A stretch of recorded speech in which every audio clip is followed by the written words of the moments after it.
Well, Ukraine's European allies, buoyed by Washington's promise to help guarantee Kyiv's security, held a virtual meeting of the so-called Coalition of the Willing. Today, those talks follow Monday's meeting with US President Donald Trump and Ukrainian President Volodymyr Zelenskyy at the White House. Now, the coalition talks were co-chaired by French President Emmanuel Macron and British Prime Minister Keir Starmer, who discussed a framework for security guarantees.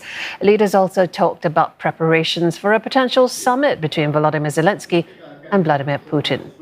The US president said arrangements are being made for that meeting. Mr. Macron has suggested Geneva as host. Let's stay on that story, getting more now from Ross Cullen, who joins us live from Paris. Ross, so the European allies are calling themselves the Coalition of the Willing. What do we know about the discussion so far, and what do we know about how they're coordinating with the US? Well, there have been two different video calls taking place today, Jill. To start with, it was the Coalition of the Willing, which, although it was chaired by the British Prime Minister Keir Starmer and French President Emmanuel Macron, it doesn't just include European states. Also, Canada, Australia, New Zealand, Japan as well have signed up to take part in a Coalition of the Willing to be able to offer whatever support they can in terms of security guarantees for Ukraine going forward. And a lot of the discussions now are actually about who does what, to put it bluntly. Will there be British Royal Naval ships in the off the coast of Ukraine, in the port city of Odessa, for example? Will there be French troops in the west of Ukraine? Will any of the coalition put boots on the ground in the east of Ukraine? Or will all of the effort from the Coalition of the Willing be outside Ukraine's borders in countries like Poland, for example? It is now coming down to the numbers, to the billions of dollars. Who is going to spend what? Will there be soldiers? Will there be planes? Will there be support for Ukraine's army? That is one of the key points as well. Vladimir Putin has ruled it out, saying he wants to demilitarize Ukraine and Ukraine must reduce the size of its army. The European allies and the Coalition of the Willing believe that Ukraine must increase the size of its army to be able to stave off any future assaults by Russia. So that will be part of the discussions that are taking place in the Coalition of the Willing format. After that, it was the EU holding an actual leaders summit, an online summit. Emmanuel Macron there attending that, and he and Friedrich Merz, along with Giorgia Meloni from Italy and Ursula von der Leyen from the European Commission, were able to report directly. They were present, along with the Finnish president, in the White House on Monday, so they could tell the other leaders of government here in the European Union exactly what was said behind closed doors, exactly what direction we are heading in, and we could well be, if Emmanuel Macron gets his way, heading in a direction that a Vladimir Putin, Volodymyr Zelenskyy summit could be held here in Europe. The French president has suggested Geneva as a possible venue, and this afternoon the Swiss government has said that they would not arrest Vladimir Putin, who's under an international arrest warrant, if he were to come to Switzerland to take part in a peace conference. Jill? Rosa, thank you for that report live from Paris as we welcome now Nick Harper, who's live to us from Washington, D.C. Nick, you heard Ross there. I'm wondering whether all these discussions in the Coalition of the Willing are somewhat premature, given that so many challenges lie ahead as Mr. Trump attempts to nudge Russia and Ukraine to the table.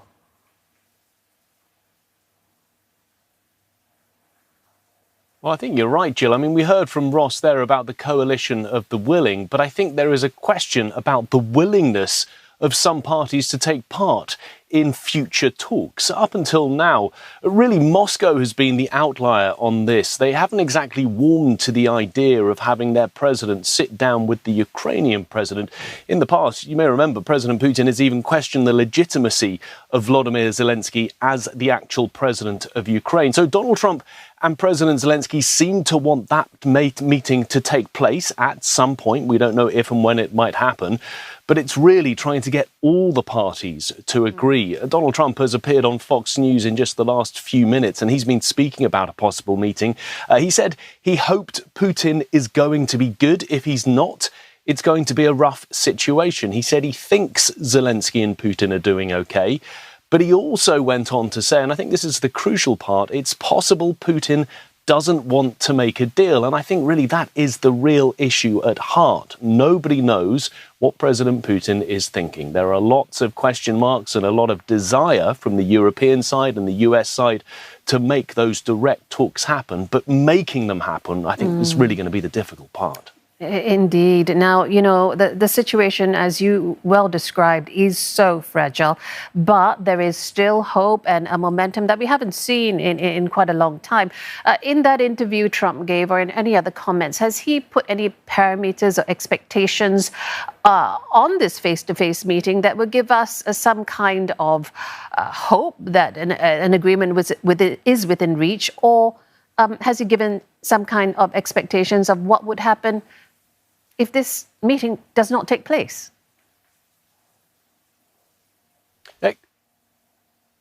Yeah, expectation-wise, Jill, I mean, it's still a little hard to pass. He did say in those comments on Fox News just a moment ago, we're going to find out about President Putin in the next couple of weeks. And that chimes, I think, with the timeline the German Chancellor Friedrich Merz highlighted yesterday. He said that potentially, if there were to be a meeting, it could take place within the next 2 weeks. The bottom line, I think, from Donald Trump's perspective is he wants to get a deal done. He wants to be seen as the deal maker, the peacemaker. So he's trying to push everything he can to make it happen. And that includes, I think, the willingness we've seen on his part to provide security guarantees to Ukraine, something that he and his MAGA base have been against for some time. But he did clarify just a moment ago on Fox News that there would be no US boots on the ground in Ukraine.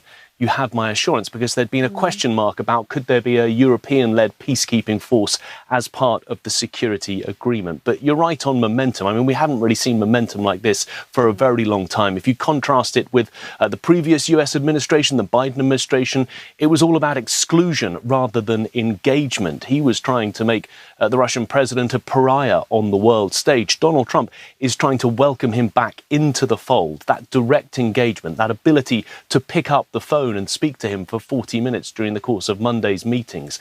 I think there is a different approach from the US president, a willingness on his part to try and make it happen.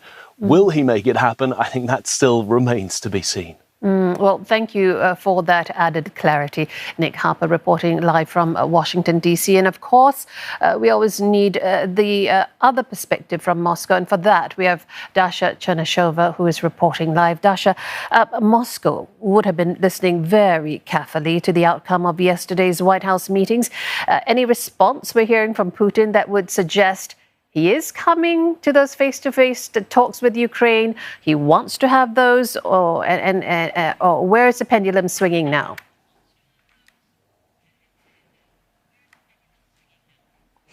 Well, there was a phone conversation between the Russian president and US President Donald Trump, in which the two sides, according to the Kremlin, have agreed that the talks between Kyiv and Moscow, those direct negotiations, should continue. And the sides have also discussed the possibility of increasing the level of the delegates. So that might be suggesting that there could be the leaders' summit indeed. However, no confirmation to that. You can interpret it differently.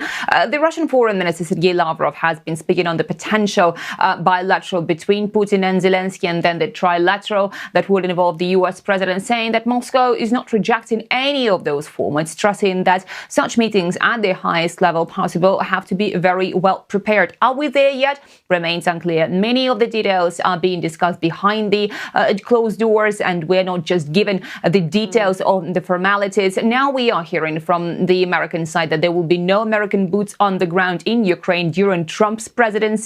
Whether that's a strong guarantee for Russia that its security is ensured, that's a question mark, because come new American administration, the situation could differ, and Russia would like to see some lasting peace in Ukraine and long-term security guarantees. In the meantime, Moscow has been rejecting the possibility of any of NATO troops being deployed to Ukraine, and we are hearing now Trump saying that Germany, France, as well as the UK are thinking about the deployment of their troops in Ukraine. Ukraine. So a lot depends on what sort of arrangements are now being made. But also keep in mind that there is an ICC warrant for the Russian president. So the choice of the venue will have to be very carefully orchestrated for that as well to take place. And also the Russian president has been speaking about not recognizing the legitimacy of the Ukrainian president, although he was saying that such a meeting could indeed be taking place. But in Ukraine itself, there is a ban on negotiating with Russia. So there are many preconditions and many formalities that will have to be